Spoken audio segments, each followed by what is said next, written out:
I tell you what, Terry, if Robert Lewandowski and Bayern Munich feel so sore about this, if they really feel so butthurt, I tell you what, man, come prove it on Wednesday.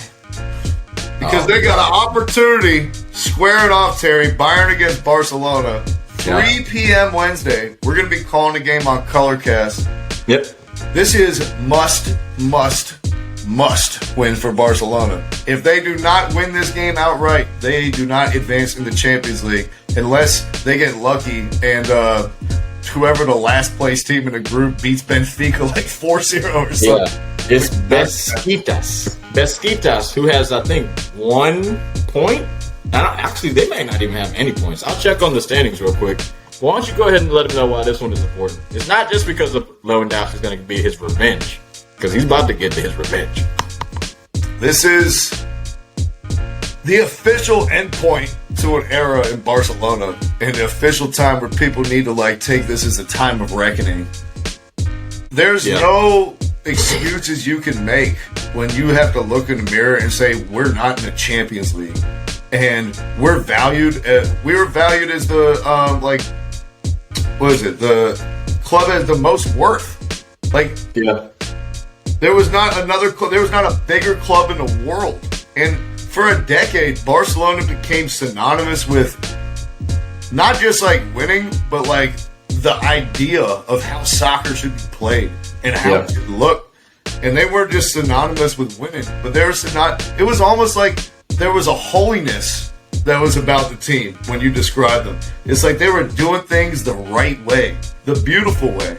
And this is why you get rewarded by the soccer gods. It was the narrative. It was the way they played, man. It was just beautiful. And now, like Hercules, cast down from Mount Olympus, Barcelona find themselves amongst the mere mortals walking on earth, losing to the likes of Real Betis 1-0 on this past weekend, with the American Sergino Dest making another crucial error. So I don't know if this is rock bottom for Barcelona, but it's definitely a point where they got to take a good, long, hard look in the mirror. Shout out to Christian Pulisic. And when you're not playing in the Champions League, life starts to get pretty real. And you have to start seriously evaluating how you got there and how you're going to get out of here. And anyone, even if Barcelona wins this game, no one should delude themselves into thinking that Barcelona and Bayern Munich are at comparable points right now in history. No. Bayern Munich are an absolute juggernaut, a well-oiled machine that looks like it's going to continue to prosper for another half a decade at least. An identity, a style, and, whatever good player pops up in Germany, they're just going to buy them anyway. So they got a constant pipeline of talent into their team. Barcelona, shambolic, gets around everywhere, no identity. No idea how many of these players that are starting this year we're even going to see on the team in a year, ever wearing a Barcelona uniform again. So no, that's true. It's a must-win for Barcelona, but let's not make it out to be more than it is. If Barcelona beat Bayern, we're not going on to win the Champions League. This is not our year. Stop with all that type of rhetoric. They must not win is because they played the game of their lives. And then we're going to get waxed in the round of 16. Hey, look, we know they're not going to do anything further, in the Champions League. But if you beat Bayern Munich in this game, you better celebrate like you just won the Champions League. Because that shit will be an absolute USA miracle on ice type shit. There is no... I will bet big money that Bayern beats y'all by, at least 2. I'd probably bet 3.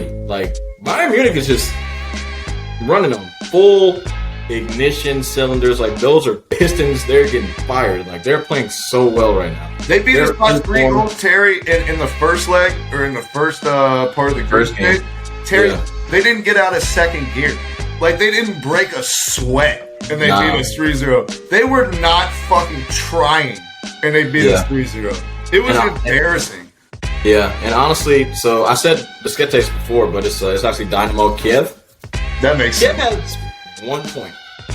They have 1 goal scored and 9 goals scored on. They've been scored on 9 times and they only scored 1 goal. All right, they aren't winning that game. So if we predict this right, they're going into Portugal and they're putting up a manita. Look out, guys! Put this in the hot take section of the Colorcast app.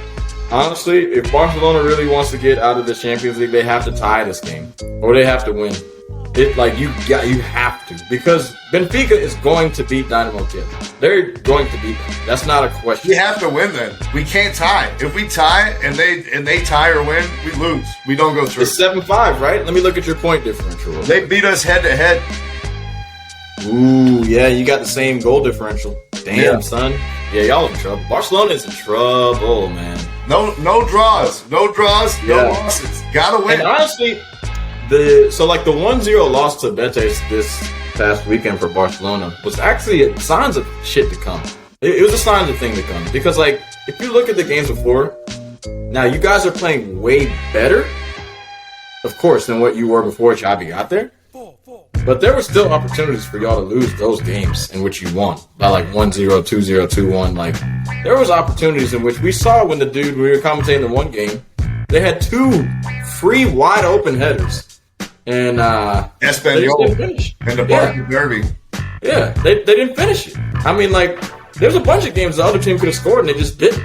So there's holes leaking. They just didn't score this game, so y'all look a lot worse than usual. And our boy Dets is looking like he doesn't even deserve to play for Barcelona. Like I said before, didn't deserve to get signed for them, but whatever. I'm a hater. I'm a hater because I don't want an American on Barcelona. He wasn't good enough. That's all I'm saying. He wasn't good enough.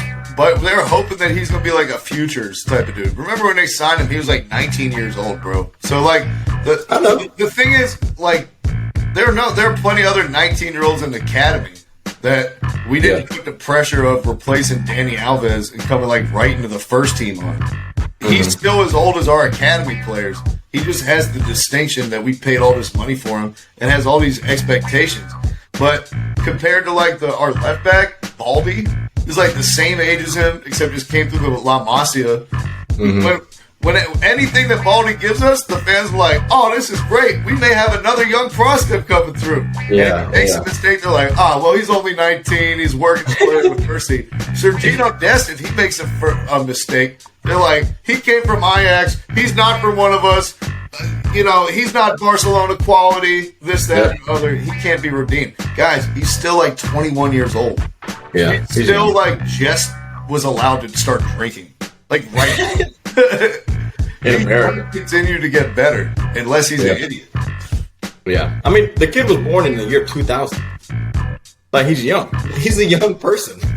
He's a young kid. Like, let the kid flourish. But you know how it is, man. The Barcelona people always love all that type of shit. And what I'm saying is, I don't give any leeway to it. And when I say he doesn't deserve to play for Barca, I really mean that shit. I think your club's worth is so much, you need to get better scouts. Bayern Munich scouted the MLS and got Alphonso Davies, who is the best left back in the world, bro. They scouted him in the MLS. Nobody wants to watch that shit. You think that German scout wanted to watch the fucking Vancouver Canucks versus Toronto FC? Like, Vancouver Canucks is a hockey team, but you know what I'm saying? He's watching this game. I didn't, but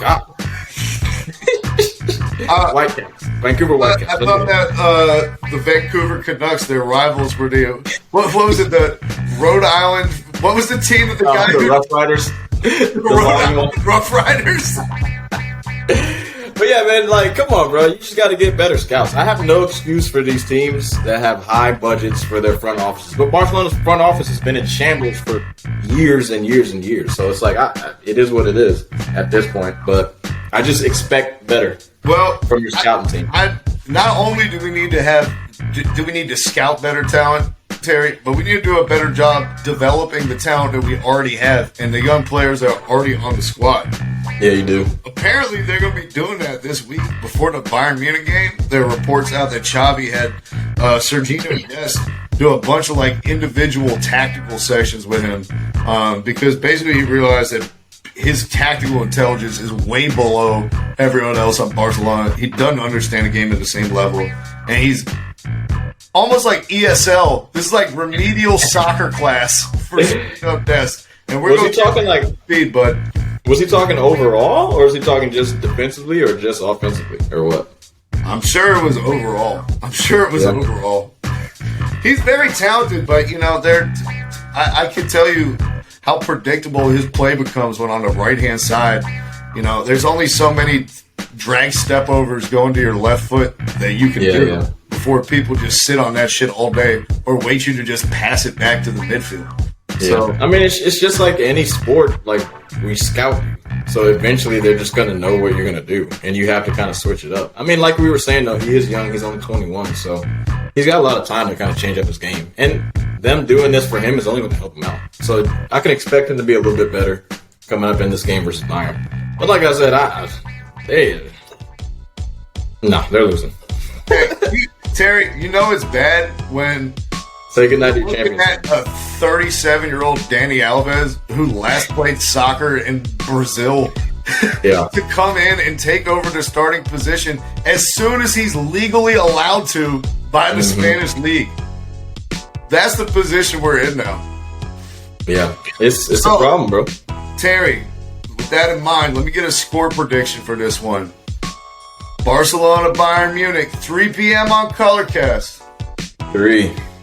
Bayern Munich 3, Barcelona 0. Lewandowski, hat trick. Okay. Revenge of the nerds. He's coming back. All right. What you got? No technical analysis for me. Just straight score. Fucking 3-0 romping. It's over. That's it.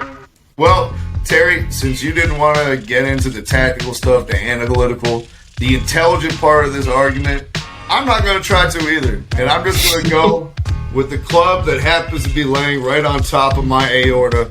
I mean my heart, Terry. Go ahead. I'm going to go with the boys in blue and garnet. And they're going to win this one 2-1 in stoppage time. As Memphis Depay, who I guarantee you will waste 3 golden chances during this game, will redeem himself in injury time. And Barcelona are going to celebrate like we just beat Chelsea with Pep. With like this Iniesta's goal. We're going to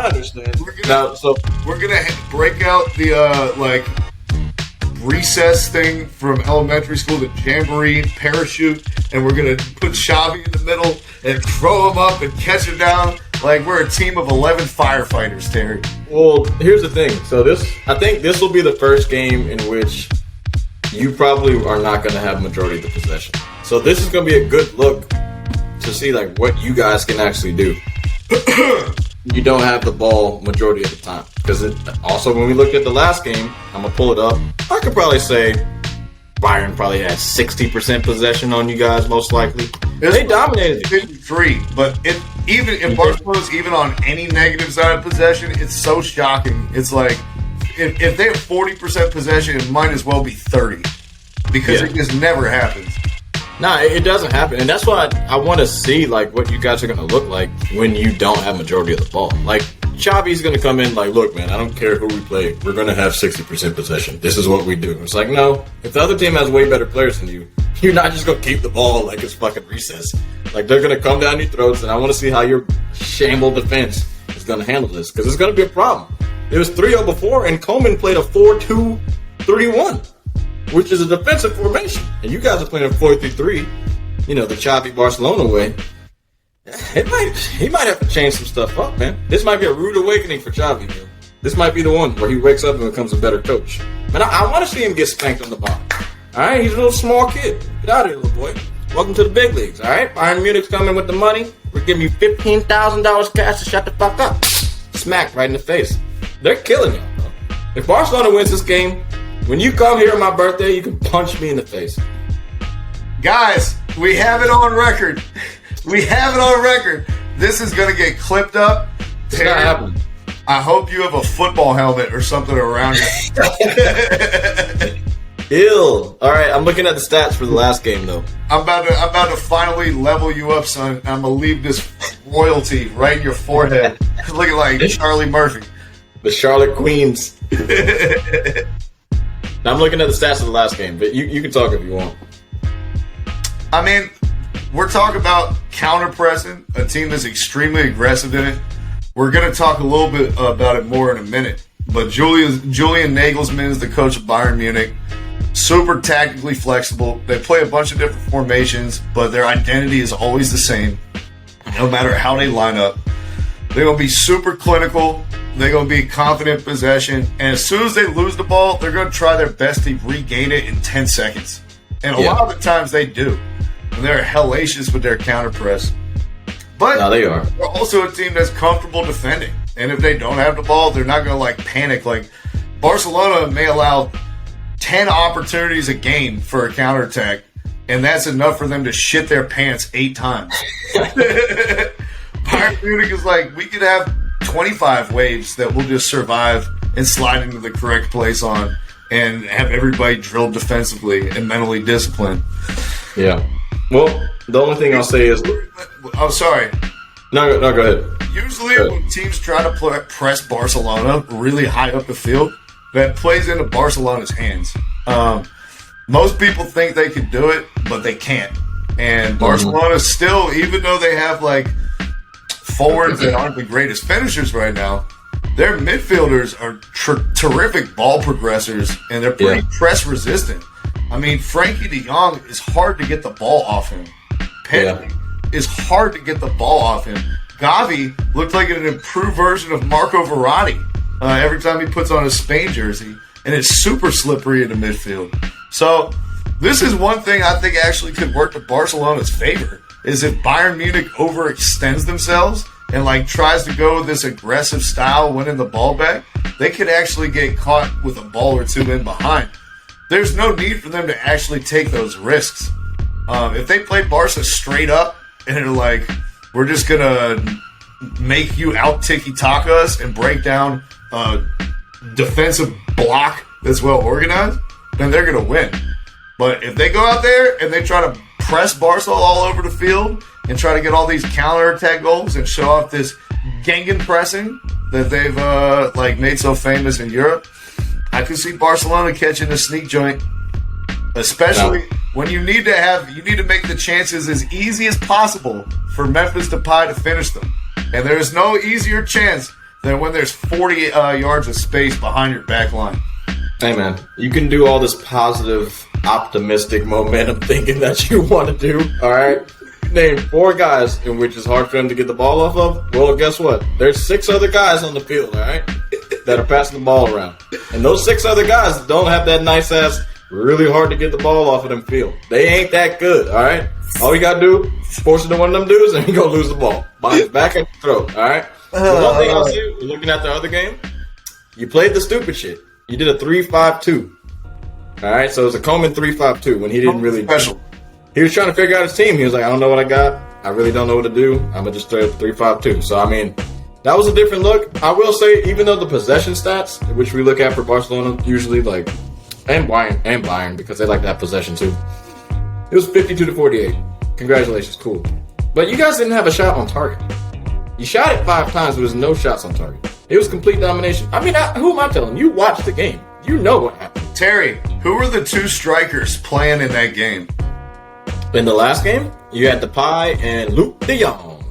Yep, and then Braithwaite came on for Depay in the 60th minute.